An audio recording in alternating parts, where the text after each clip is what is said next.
ನೋಡಿ, ಇವಾಗ ನೀರಿನ ತೆರಿಗೆ ಹೇಳಿದ್ರು ಬೆಂಗಳೂರಲ್ಲಿ.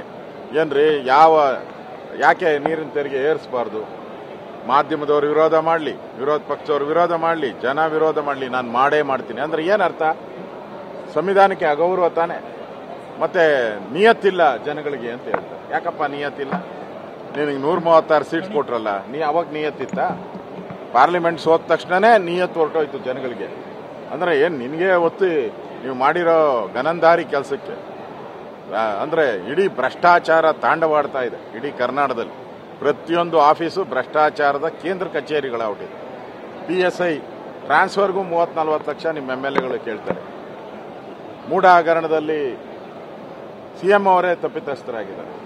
ವಾಲ್ಮೀಕಿ ಹಗರಣದಲ್ಲಿ ಒಬ್ಬ ನಿಷ್ಠಾವಂತ ಅಧಿಕಾರಿ ಆತ್ಮಹತ್ಯೆ ಮಾಡಿಕೊಂಡಿದ್ದಾನೆ. ಇಷ್ಟೆಲ್ಲ ಇದ್ರೂ ಕೂಡ ಸಾರ್ವಜನಿಕರನ್ನ ಹೀಯಾಳಿಸುವಂಥದ್ದು ಈ ರಾಜ್ಯದ ಜನ, ಅದರಲ್ಲೂ ಬೆಂಗಳೂರಿನ ಜನ ಇವ್ರಿಗೆ ಕಾಂಗ್ರೆಸ್ಗೆ ಸರಿಯಾದಂಥ ಬುದ್ಧಿಯನ್ನು ಕಲಿಸ್ತಾರೆ.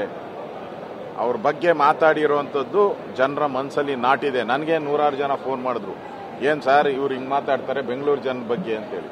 ಬೆಂಗಳೂರು ಜನದ ಬಗ್ಗೆ ಮಾತಾಡುವಂಥ ನೈತಿಕ ಅಧಿಕಾರ ಈ ಕಾಂಗ್ರೆಸ್ ಸರ್ಕಾರಕ್ಕೆ ಇಲ್ಲ. ಬೆಲೆ ಏರಿಕೆ ಏನಾದರೂ ಮಾಡಿದ್ರೆ 9 ವರ್ಷದಿಂದ ಮಾಡಿಲ್ಲ ಅಂತಾರೆ. ನಾವು ಮಾಡಿಲ್ಲ, ಹೌದು. ಯಾಕೆಂದ್ರೆ ಅವ್ರಿಗೆ ನೀರು ಕೊಡುವಂಥದ್ದು ಕರ್ತವ್ಯ ಸರ್ಕಾರದ. ನೀರು, ಆಹಾರ ಇವೆಲ್ಲ ಕರ್ತವ್ಯ, ಸರ್ಕಾರದ ಕರ್ತವ್ಯ ಇದು. ಆ ಕರ್ತವ್ಯನ ನಾವು ಮಾಡಬೇಕು.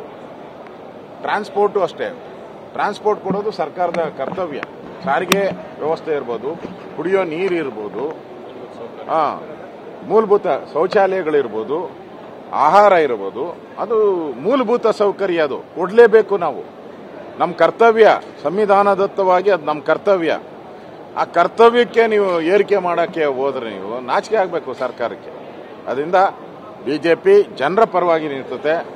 ರಾಜ್ಯದ ಕಾಂಗ್ರೆಸ್ ಜನರ ಕ್ಷಮಾಪಣೆ ಕೇಳಬೇಕು ಅಂತೇಳಿ ಆಗ್ರಹವನ್ನು ಮಾಡ್ತಾ ಇದ್ದಾರೆ.